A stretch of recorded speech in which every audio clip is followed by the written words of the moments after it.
దాన్నే ఇప్పుడు నరేంద్ర మోడీ సెటరేట్ చేస్తుంది ఏంటంటే, అరే అబ్బాయిలు పరీక్ష పేపర్ లీక్ అయితే ఎవడు సంతోషపడదు, ఇక్కడ చాలా బాధపడతాము, వాళ్ళు రెండోసారి పరీక్ష రాయడం అంటే ఎంత బాధ ఉంటుందో నాకు తెలుసు, దానికి చర్య కావాలి.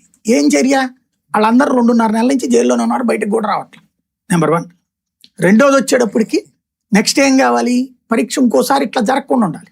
దానికోసం యాక్షన్ తీసుకుంటున్నాం, బిల్లు పెడతామంటున్నారు. అదే సందర్భంలో నెక్స్ట్ నుంచి అంతా ఆన్లైన్ ఎగ్జామ్, పేపర్ లీక్లు ఉండదు.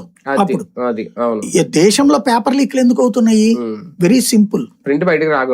అసలు పేపర్ లీక్లు ఎందుకు అవుతున్నాయి దేశంలో?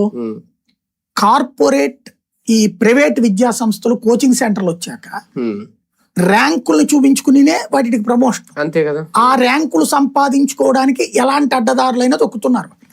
అందుకోసమే లీకులు అవుతున్నాయి. తల్లిదండ్రులు కూడా గవర్నమెంట్ వాటికి ఎందుకు పంపించరు, వీటిట్లో అయితే డబ్బులు పోతే పోయింది, వాడు ఏ లీక్ చేసినా మన పిల్లల్ని పాస్ చేపిస్తాడని పంపిస్తున్నారు. ఈ సిస్టమ్ ని సెటరేట్ చేస్తానని చెప్తున్నాడు అతను మోడీ. అంతే తప్పింది ధర్మేంద్ర ప్రధాన్ దాని గురించి ఎత్తలేదు అతను. అలాగే పరిహారం అడగడంలో తప్పు లేదు. ఇప్పుడు పరిహారం ఇస్తానంది ప్రభుత్వం, సోనం వాంగ్చుక్ చెప్పింది ఆ విషయంలో, చనిపోయినటువంటి కుటుంబాలకు పరిహారం అని. కాబట్టి వీళ్ళు కోరుకున్న లక్ష్యంలో ధర్మేంద్ర ప్రధాన్ రాజీనామా తప్ప మిగతాది నెరవేరినట్టే. ఆ కాక్రోచ్ పార్టీ వాళ్ళది సంస్కరణలు ఇవన్నీ కూడా. అలాగే బిల్